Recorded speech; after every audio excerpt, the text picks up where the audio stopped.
Bismillahirrahmanirrahim. Innal hamdalillah nahmaduhu wa nasta'inuhu wa nastaghfiruh wa na'udzu billahi min shururi anfusina wa min sayyiati a'malina. Man yahdihillahu fala mudilla lahu wa man yudlilhu fala hadiya lahu. Asyhadu an la ilaha illallah wahdahu la syarika lahu wa asyhadu anna Muhammadan 'abduhu wa rasuluh. Allahumma salli ala sayyidina Muhammad wa ala ali sayyidina Muhammad. Segala puji bagi Allah, kita memujinya, memohon pertolongan dan ampun kepadanya. Kita berlindung kepada Allah dari kejahatan diri kita dan keburukan amalan-amalan kita. Barang siapa yang Allah beri petunjuk, maka tidak ada yang dapat menyesatkannya. Dan barang siapa yang Allah sesatkan, maka tidak ada yang dapat memberinya hidayah. Kami bersaksi bahawa tidak ada yang berhak diibadahi dengan benar kecuali hanya Allah semata-mata. Tidak ada sekutu baginya, dan kami bersaksi bahawasanya Nabi Muhammad sallallahu alaihi wasallam adalah hamba dan utusan Allah. Ya ayyuhalladzina amanu taqullaha haqqa tuqatih wa la tamutunna illa wa antum muslimun. Hei orang-orang yang beriman, bertakwalah kepada Allah dengan sebenar-benar takwa, dan janganlah kalian mati melainkan dalam keadaan Islam. Ilmu yang tak dicatat umpama air yang dicurahkan ke daun keladi. Ilmu tanpa amal adalah kegilaan. Amal tanpa ilmu adalah kesia-siaan. Menuntut ilmu adalah takwa, menyampaikan ilmu adalah ibadah, mengulang-ulang ilmu adalah zikir, mencari ilmu adalah jihad. Assalamualaikum warahmatullahi wabarakatuh. Ya Allah yang Maha Pengampun, tolong ampunkan dosa-dosa kami. Ya Allah yang membolak-balikkan hati manusia, tetapkan hati-hati kami. Ya Allah yang Maha Mengajar, ajarkan kami apa yang kami jahil. Ya Allah yang Maha Ingat, ingatkan kembali apa yang telah kami lupa. Ya Allah yang Maha Memahami, fahamkan kami agamamu. Ya Allah yang Maha Pemberi rezeki, rezekikan pada kami ilmu yang bermanfaat. Rezekikan pada kami dengan rezeki yang halal dan baik. Rezekikan pada kami amal yang soleh dan amalan tersebut diterima. Allahumma amin. Ibu ayah yang saya kasihi, di dalam satu hadis an Anas qala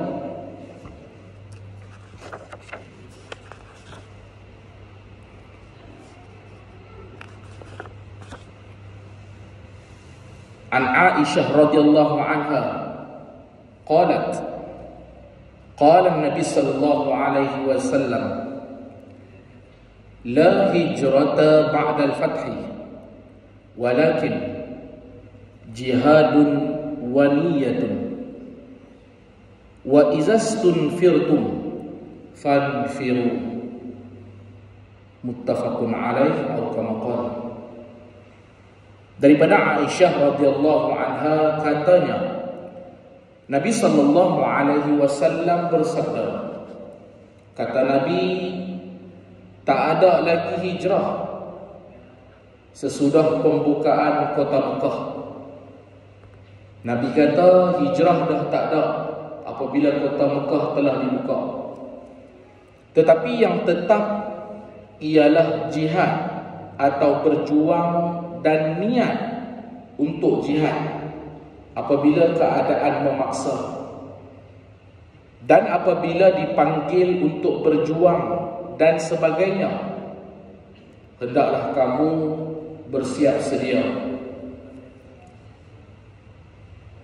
Daripada hadis ini kita dapat ambil pengajaran pertama, apabila sesebuah negara telah menjadi negara Islam,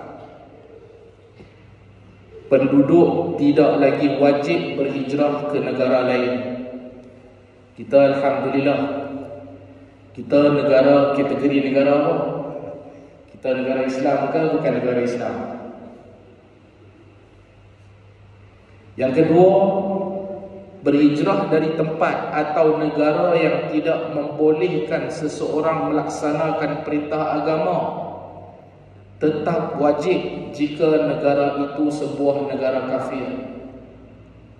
Walaupun Nabi kata tidak ada hijrah selepas pembukaan kota Mekah, seandainya kita duduk dalam negara bukan Islam umpamanya, ataupun di negara yang majoritinya non-Muslim, kita mungkin 1-2%, yang mana apabila kita nak melaksanakan agama kita, apa dia agama yang kita nak laksanakan? Contoh, kita nak solat, dan apabila kita nak solat, kita dihalang oleh pemerintah negara tersebut yang majoritinya bukan Islam, maka pada ketika itu wajib kita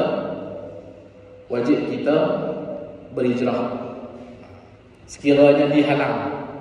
Tapi kalau kata kita duduk di sebuah negara yang bukan Islam, ataupun negara yang majoritinya bukan Islam, pemerintahnya juga bukan Islam, contohnya kita duduk di London, kita duduk di UK, kita duduk di Finland, kita duduk di Jepun, tetapi pemerintahnya tidak melarang untuk kita melaksanakan ibadah kita, dia tak larang kita solat, dia tak larang kita puasa, maka pada ketika itu tidak ada kewajipan untuk kita nak berhijrah daripada negara tersebut. Ketiganya, orang beriman, yakni orang Islam, wajib bersedia untuk berjihad dan menyambut seruan jihad. Ibu ayah, kita alhamdulillah negara kita aman damai. Negara kita telah merdeka. Walau bagaimanapun ibu ayah, seringkali orang yang telah diberi nikmat, contohnya kita, Allah Ta'ala bagi nikmat dah merdeka lebih kurang 66 tahun. Apabila kita telah merdeka, kebiasaannya kita duduk di zon selesa. Apabila kita duduk zon selesa, manusia bila duduk zon selesa dia lupa. Sama juga bila kita ada banyak duit, kita lupa. Bila kita ada kudrat, kita lupa. Itu sifat semula jadi manusia. Makanya ibu ayah, walaupun negara kita dah merdeka, aman damai, jangan lupa, jangan lalai. Kerana apa? Kerana everything can happen. Everything can happen. Jadi bagaimana? Makanya kita kena sentiasa bersiap sedia dengan kemahiran-kemahiran hidup, dengan kemampuan-kemampuan, supaya bila satu masa sekiranya berlaku apa-apa dan bila pemerintah panggil rakyatnya untuk sama-sama berjuang, kita wajib untuk berjuang pada ketika itu. Daripada satu lagi hadis Nabi, an Abi Abdullah Jabir ibn Abdullah al-Ansari radhiyallahu anhuma qala kunna ma'an Nabi sallallahu alaihi wasallam fi ghazatin faqal inna bil madinati la rijalan masirtum masira wala qata'tum wadiyan illa kanu ma'akum habasahumul marad atau kama qala wa fi riwayatin illa syarakukum fil ajr. Hadis riwayat Muslim. Daripada Abu Abdullah Jabir bin Abdullah al-Ansari radhiyallahu anhuma, katanya, semasa kami dalam peperangan Tabuk, Nabi pernah pesan. Kata Nabi, sesungguhnya di Madinah ada beberapa orang sahabat yang mana yang tidak dapat menyertai peperangan kerana sahabat tersebut sakit. Kemana kamu berjalan dan lembah mana sahaja kamu harungi, mereka tetap bersama kamu. Nabi kata, ada beberapa orang sahabat yang tak turut serta dalam peperangan kerana sahabat tersebut sakit. Nabi tak terhenti di situ. Nabi cakap lagi, Nabi bagi tahu, walaupun mereka tidak mengikuti kamu, mereka tidak mengikuti kita untuk berjihad, untuk berperang, Nabi kata mereka tetap bersama kita.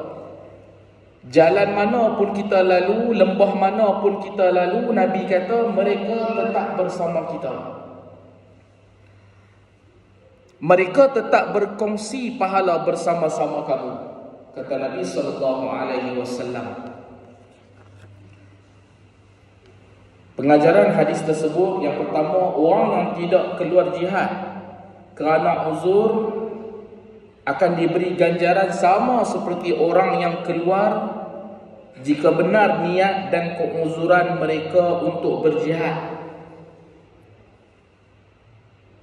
Selalu kita inginkan, aku nak mati syahid. Nak mati syahid kena jihad.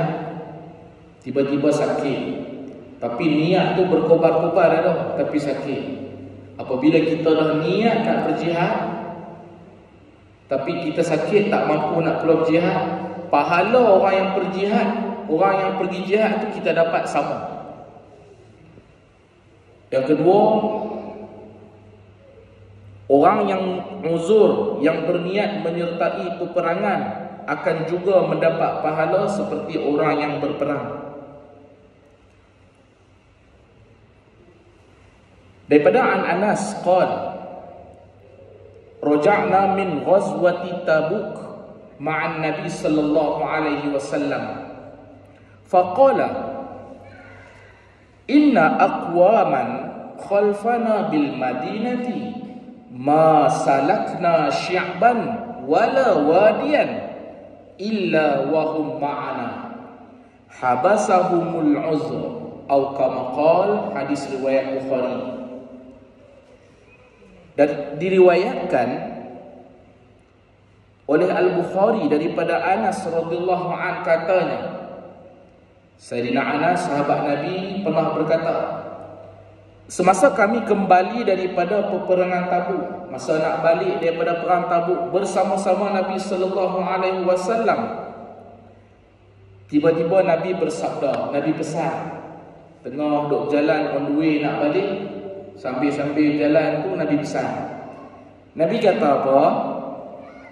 Nabi kata, sesungguhnya di Madinah ada beberapa orang sahabat yang terhalang daripada menyertai peperangan kerana sakit. Nabi kata, macam kita lah kan, bawa balik daripada mana-mana sambil kita sembang orang kita. Hantarlah di kampung kita tu Pak Abu. Patutnya Pak Abu ni dia ikut kita pergi mana? Dia ikut kita pergi KL ni, sambut Maulidur Rasul kat KL. Contoh ni, contoh nak bagi gambaran. Tapi oleh kerana Pak Abu sakit, dia tak dapat dah ikut kita. Macam tu lah Nabi.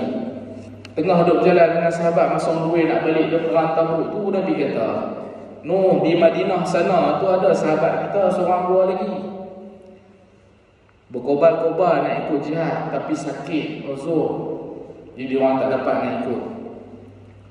Nabi sambung lagi, Nabi kata, di mana sahaja kita lalui, yakni kita berjalan ke hulu atau ke lembah, mereka tetap bersama kita di lereng ataupun di lembah. Daripada hadis ni dapatlah kita ambil pengajaran. Yang pertama, kekuatan niat.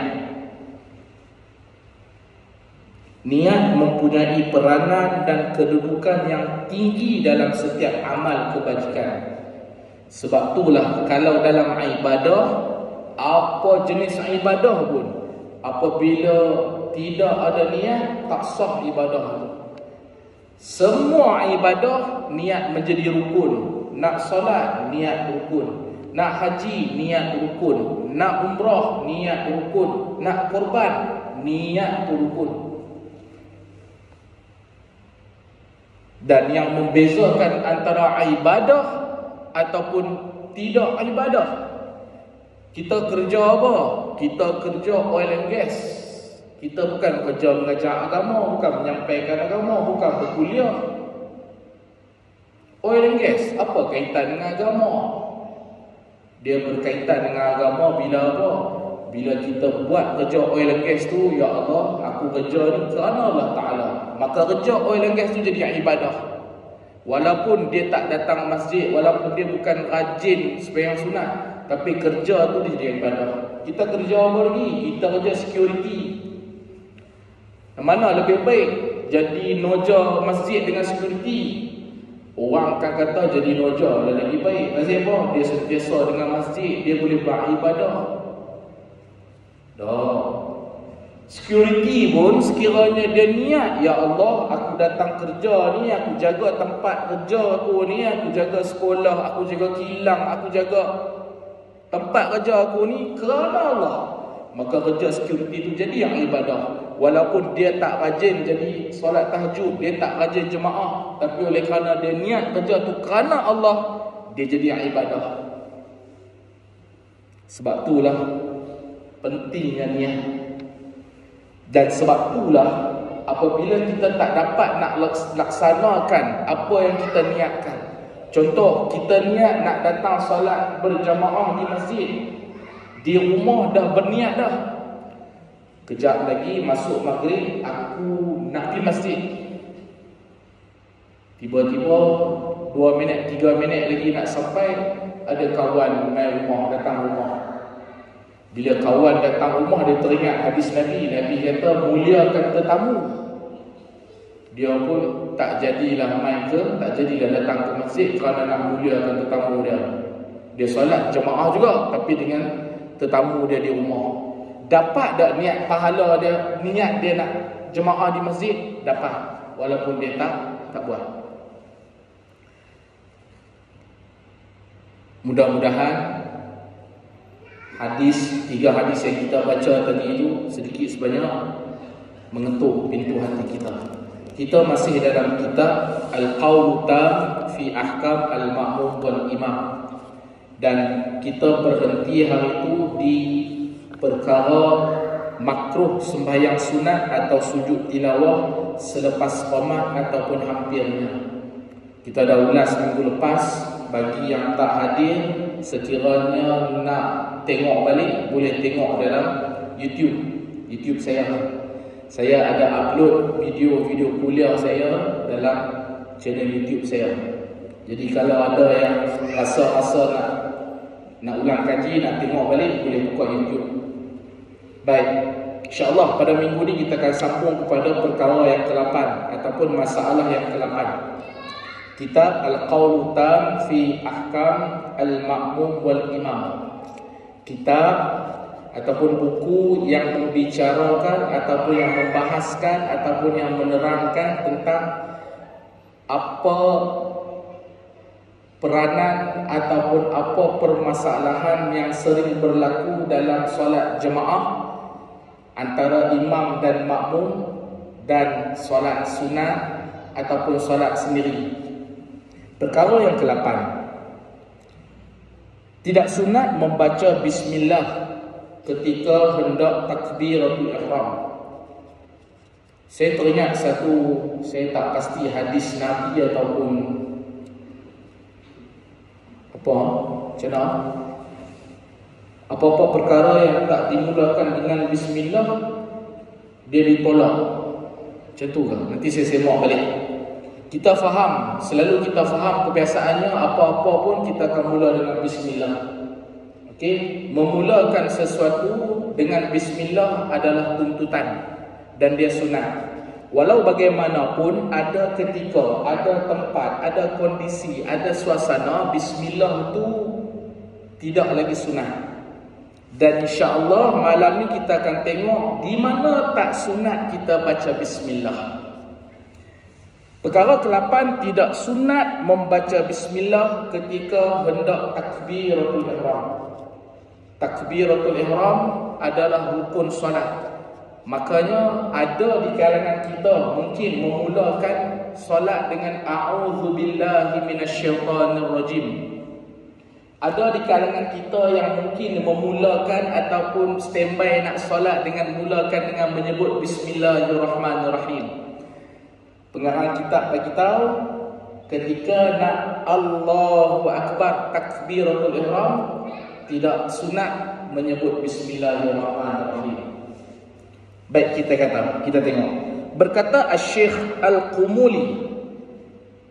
Syekh Al-Qumuli, untuk makluman ibu ayah para jemaah yang saya kasihi, kitab Al-Qaulu Tam fi Ahkam Al-Ma'mum wal Imam ini semuanya dalam konteks mazhab Syafi'i. Sekiranya berlaku perselisihan pandangan pun, pandangan masih dalam mazhab Syafi'i. Kita tak bicarakan, kita tak ambil pandangan mazhab daripada mazhab Hanafi, Maliki ataupun Hanbali. Semuanya dalam mazhab Syafi'i. Keseluruhannya dalam mazhab Syafi'i. Baik. Berkata Syekh Al-Qumuli di dalam kitab Al-Jawahir. Di dalam kitab Al-Jawahir ada menyebut. Siapa sebut? Syekh Al-Qumuli. Dia kata apa? Apabila seseorang hendak bertakbiratul ihram, maka tidaklah disunatkan membaca basmalah. Basmalah adalah satu istilah kepada apa? Kepada lafaz bismillahirrahmanirrahim. Tahmid adalah satu istilah panggilan, sebutan kepada sebutan alhamdulillah. Takbir adalah satu istilah nama yang dipanggil kepada sebutan Allahu Akbar. Tahlil, macam selalu kita jemput orang buat tahlil di rumah kita. Jom mak kita ke rumah pengurusi, saya ada tahlil. Tahlil ni apa? Tahlil adalah satu istilah nama kepada lafaz La ilaha illallah. La ilaha illallah itulah tahlil. Boleh tak Ustaz kalau kami nak bertahlil di mana-mana majlis, kami hanya menyebut, kami tak sebut ayat-ayat lain kan, wa ila hukum ke mana rasul ke ataupun syahidallahu annahu la ilaha, kami tak sebut. Itu antara ayat-ayat tahlil yang selalu kita baca. Tapi kami ringkaskan, kami baca Fatihah, lepas Fatihah kami pun sebut afdalu zikri fa'lam annahu la ilaha illallah. Kami pun ramai-ramai la ilaha illallah, la ilaha illallah. Apakah itu dinamakan tahlil? Ya, itu pun juga dinamakan tahlil. Kerana apa? Kerana lafaz tahlil iaitu la ilaha illallah ada dalam sebutan kita. Oh, kalau macam tu Ustaz, selama ni yang kita buat yang baca panjang-panjang tu macam mana? Boleh ke tak boleh? Boleh. Lagi bagus. Sebab apa? Yang panjang tu kita semua baca ayat Quran. Kita bukan baca benda merepek. Dapat pahala. Dapat pahala. Tapi Ustaz, kalau kami nak baca pendek saja macam contoh yang tadi tu, boleh tak? Pun boleh juga. Habis tu Ustaz, yang tak boleh apa? Yang tak boleh ni dah lah kita tak buat, kita halang orang buat. Yang tu tak boleh. Itu tak boleh. Dan yang ketiga yang tak boleh tu apa? Apabila kita menganggap sesuatu tu ada fadilat tertentu, yang mana fadilat tertentu tu tak sabit pun dengan hadis Nabi, yang tu tak boleh. Adapun kalau ada fadilat yang sabit dengan hadis Nabi, sabit dengan Quran, move on, tak ada masalah. Makanya dia kata basmalah, apabila seseorang hendak bertakbiratul ihram, saya datang solat, saya nak takbir. Sebelum saya takbir, saya sebut bismillahirrahmanirrahim. Syekh Al-Qumuli kata apa? Tidaklah disunatkan membaca basmalah, iaitu bismillahirrahmanirrahim. Seperti mana tidak disunatkan bagi seseorang itu membacanya ketika hendak ia berihram dengan haji. Hari ini kita dapat dua ilmu. Yang pertama, ketika mana kita nak angkat takbiratul ihram, tidak disunatkan menyebut bismillahirrahmanirrahim. Yang kedua, ketika kita nak berihram, ketika mana kita nak berihram untuk haji, tak disunatkan bismillahirrahmanirrahim. Tapi Ustaz, kalau kami dah buat macam mana? Salah ke kalau kami buat? Dia sebut tidak disunatkan. Kalau orang dah biasa buat, dia jadi adat dia umpamanya, buatlah tak ada masalah. Sebab apa? Dia bukan haram pun. Dia bukan haram pun. Melainkan jika kita menganggap menyebut bismillahirrahmanirrahim sebelum takbiratul ihram itu daripada Nabi SAW ataupun Nabi suruh buat. Kalaulah kita kata macam tu, kita kena datangkan dalil mana yang kata Nabi suruh buat. Ataupun kita menganggap ada kelebihan-kelebihan tertentu. Ketika mana nak angkat takbiratul ihram menyebut bismillahirrahmanirrahim, maka kalau kita menganggap begitu, kita mesti datangkan dalil sama ada daripada hadis Nabi SAW ataupun daripada Quran. Jika tidak, panjang cerita. Dan yang ketiga, kalaulah ada yang buat, kita hari ni baru mengaji, baru dapat ilmu sikit, bila kita tengok sahabat kita, jemaah kita buat, kita pun halang dia, jangan buat. Jangan macam tu. Sebab apa? Perbuatan dia tu tak salah pun, cuma tidak disunatkan je. Kalau dia buat, biarlah dia buat. Kita yang tak mau buat, kita duduk dia. Selesai masalah. Baik. Habis, tidak sunat membaca bismillah ketika hendak takbiratul ihram. Perkara ke-9, wajib menghadirkan 3 perkara dalam takbiratul ihram. Ibu ayah, dalam solat ada beberapa takbir. Takbir yang menjadi rukun adalah takbiratul ihram. Dan bila sebut takbiratul ihram, bukanlah perbuatan mengangkat tangan. Sebaliknya, lafaz pada mula-mula kita nak solat, kita sebut Allahu Akbar. Perbuatan mengangkat tangan untuk bertakbiratul ihram itu sunat. Tetapi lafaz menyebut Allahu Akbar itu rukun, itu wajib disebut dan wajib telinga kita dengar. Makanya ibu ayah, ketika mana kita nak angkat takbiratul ihram, ada 3 perkara yang wajib ada dalam takbiratul ihram tu. Sebelum tu timbul pertanyaan, Ustaz, bagaimana takbir-takbir yang kita sebut selepas takbiratul ihram? Contohnya ketika nak rukuk, kita sebut Allahu Akbar. Ketika nak bangun daripada rukuk untuk i'tidal, kita sebut Allahu Akbar. Ketika nak sujud, kita sebut Allahu Akbar. Ketika nak duduk antara 2 sujud, kita sebut Allahu Akbar. Ketika mana kita nak duduk tahiyat awal, kita sebut Allahu Akbar. Ketika mana kita nak duduk tahiyat akhir, kita sebut Allahu Akbar. Yang tu nama dia takbir intiqalat. Ustaz, kami bukan Arab, mana kami nak faham intiqalat ni. Takbir intiqalat memberi maksud takbir berpindah satu rukun ke satu rukun. Intiqalat tu maksud dia pindah. Okey, ataupun tukar. Yang tu semua sunat. Boleh tak kalau kami tak sebut setiap kali kami nak rukuk, setiap kali kami nak sujud, kami tak sebut Allahu Akbar? Bukan setakat kami tak sebut, kami tak angkat pun tangan. Boleh ke tak boleh? Boleh. Sebab itu sunat. Tapi kalau boleh buat, kenapa nak tinggal? Jangan salah faham. Walaupun benda tu boleh kalau kita tinggalkan, kalau boleh buat, kenapa nak tinggal? Okey?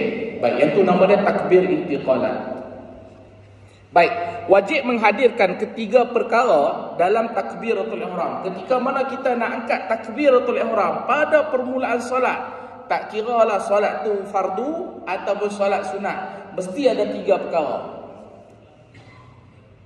Dia kata wajib bagi seseorang itu apabila bertakbiratul ihram menghadirkan 3 perkara. Wajib bagi seseorang. Seseorang ni maksudnya orang yang nak solat lah. Ketika mana dia nak takbiratul ihram, dia nak sebut Allahu Akbar, dalam lafaz Allahu Akbar itu adalah niat. Niat yang pertama, rukun yang pertama, takbiratul ihram. Ketika mana sebut Allahu Akbar tu dia kena niat. Dan ketika mana niat tu dia kena ada 3 perkara. Pertama, pengarang kitab kata kena ada niat menentukan sembahyang yang ia hendak dirikan itu. Contoh, seperti keadaan zuhur atau asar atau sebagainya. Ketika mana kita takbir tu,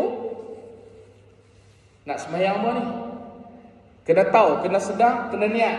Oh, ni nak sembahyang zuhur, nak sembahyang zuhur. Kena ada tu.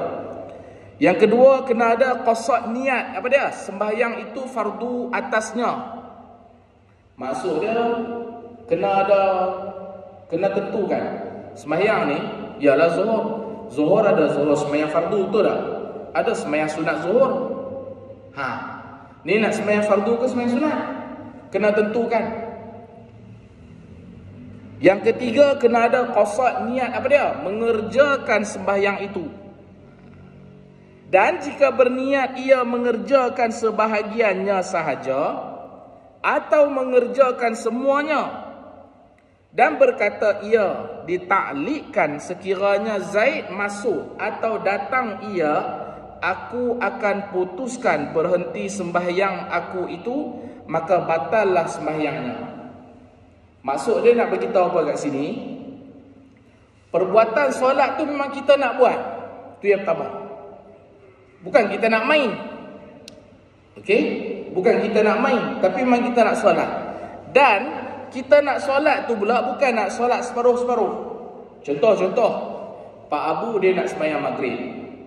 Dia dah janji dengan kawan dia ni. Kawan dia kata nak datang pukul 6.45. Contoh. Dia pun ketika mula nak angkat takbiratul ihram, takut nanti masa sembahyang kawan dia datang, dia pun niat. Masa dia angkat takbir tu dia niat, aku nak sembahyang maghrib, aku nak sembahyang fardu maghrib. Kalau kawan aku datang, aku akan batalkan solat aku. Kalau kawan aku tak datang, aku akan selesaikan solat aku. Okey. Kalau niat lagu tu batal solat, tak pakai. Dia mesti niat nak melaksanakan keseluruhan solat. Kalau solat maghrib 3 rakaat, 3 rakaat lah dia kena sempurnakan. Kalau solat subuh 2 rakaat, 2 rakaat tu lah dia kena sempurnakan. Kalau solat Isyak 4 rakaat, 4 rakaat lah dia kena sempurnakan. Dia tak boleh ada syarat. Kalau dia datang, aku berhenti. Tak boleh. Tak sah. Okey. Lepas tu kitab kata apa? Dan jika pada sembahyang Jumaat, maka wajib ditambahkan atas 3 perkara di atas dengan 1 perkara lagi, iaitu menghadirkan niat mengikut imam. Ustaz, tadi kita tengok 3 tadi. Yang pertama jenis solat, yang kedua nak tentu fardu ke sunat, yang ketiga mesti kena sempurnakan solat tu. Kalau kami jadi makmum, Ustaz, adakah niat makmum tu tak wajib? Kalau kita solat sendiri, 3 ni saja. Kalau kita jadi makmum, wajib niat makmum. Jika tidak, contoh saya jadi imam, tuan-tuan solat belakang saya, tapi tuan-tuan tak niat pun jadi imam, tuan-tuan tak niat pun jadi makmum, tapi tuan-tuan ikut saya, batal solat tuan-tuan. Saya rukuk, tuan-tuan rukuk, saya sujud, tuan-tuan sujud, batal solat tuan-tuan. Sebab apa? Sebab tuan-tuan tak niat makmum. Nanti kita akan jumpa makmum dia terlupa niat nak jadi makmum, tapi solat dia masih sah. Bila? Nanti ya. Ada nanti masalah yang di belakang-belakang. Panjang lagi. Mengarang kita kata apa? Untuk solat Jumaat, dia kata wajib ditambah. Bukan solat Jumaat saja, solat fardu pun sama. Solat fardu pun sama. Baik. Daripada 3 ni kita dapat faham. Mudah dia faham apa?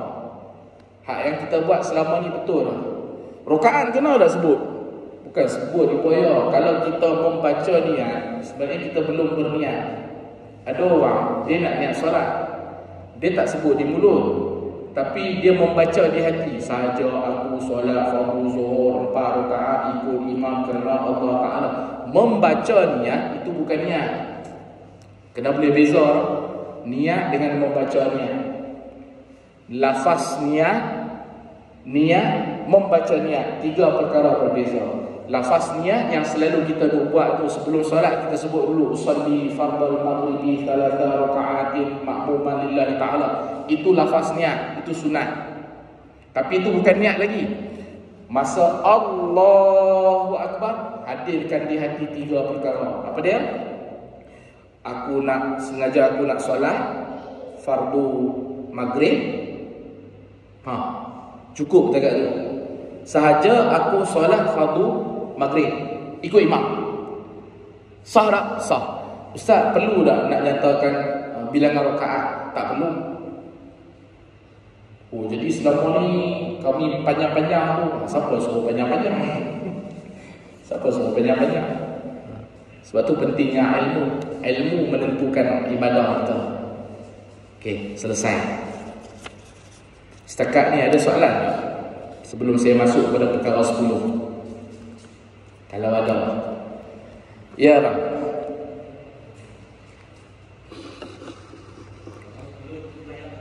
Sebelum sembahyang,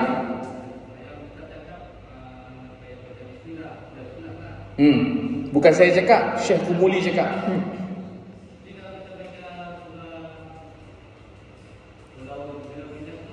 Oh, pula. Okey, sebelum solat kita baca qul a'udzu birabbin nas kan. Cantik soalan tu.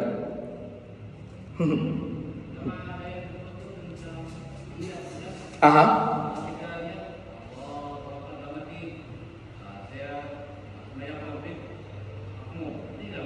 Okey, cantik soalan tu. Soalan yang pertama, kalau sebelum kita tadi kita kata tidak, Syekh Kumuli kata tak sunat baca bismillah. Ketika mana sebelum angkat takbiratul ihram. Lepas tu saya ulas. Saya kata apa? Siapa nak buat silakan. Jangan larang.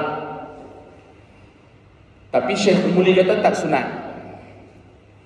Timbul soalan, boleh tak kalau nak baca selain daripada bismillah? Contoh sebelum solat kita sebut auzubillahi minasyaitonirrajim. Dan ada kebiasaan kita di antara kita akan membaca surah An-Nas.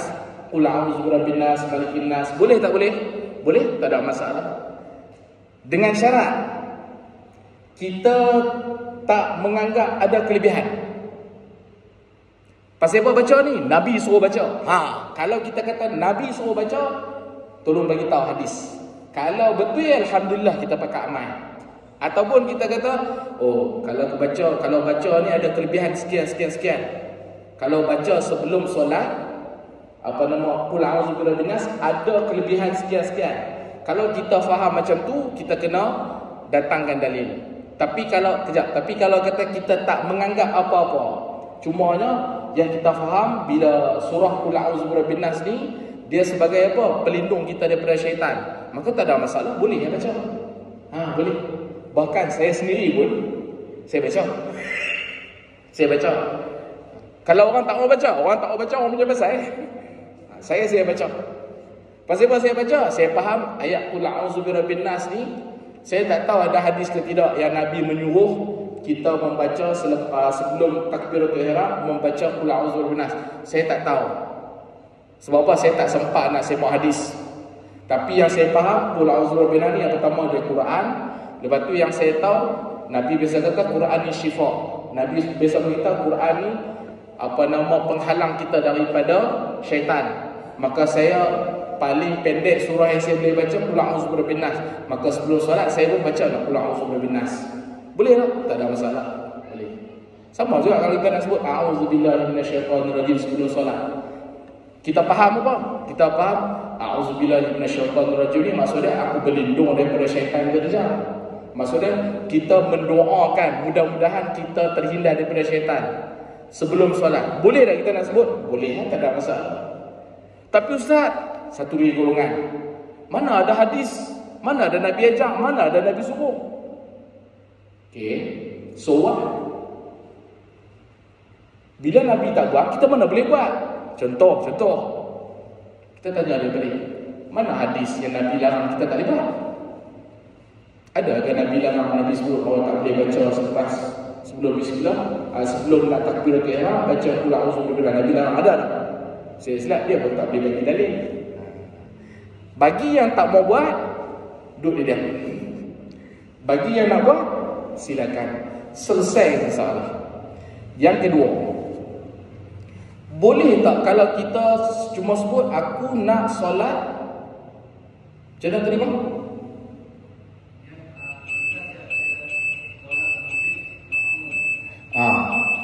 Aku nak solat maghrib makmum. Boleh tak boleh? Tadi dia kata kena ada yang pertama nak buat tu. Aku nak solat tu nak buat lah. Yang kedua kena tentukan fardu ke sunat. Sebab kalau kita kata nak solat zuhur saja kan, kita ada sembahyang sunat zuhur. Sembahyang tu sembahyang sunat ke ataupun sembahyang fardu? Melainkan kita memang tentukan yang kita sebut, memang kita sebut zuhur, dan biasanya bila sebut zuhur ni orang faham zuhur adalah fardu kan, maka boleh, tak ada masalah. Biasanya kalau subuh, zuhur, maghrib, isyak, subuh, zuhur, maghrib, asar, isyak, ada ke orang faham yang ni sunat? Mana ada kan? Biasanya orang akan faham fardu lah, maka boleh, tak ada masalah. Boleh, tak ada masalah. Kalau sembahyang sunat dia ada sedikit perbezaan.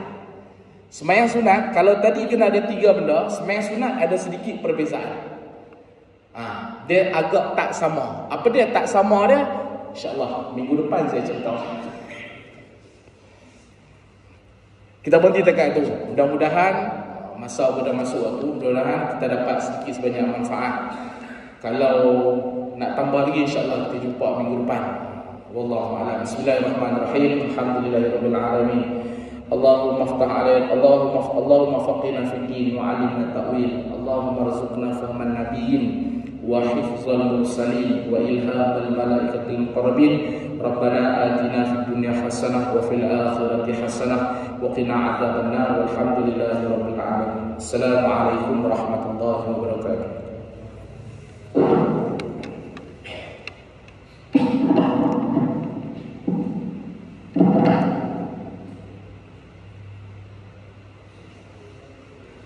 Tak apa bang, saya cerita.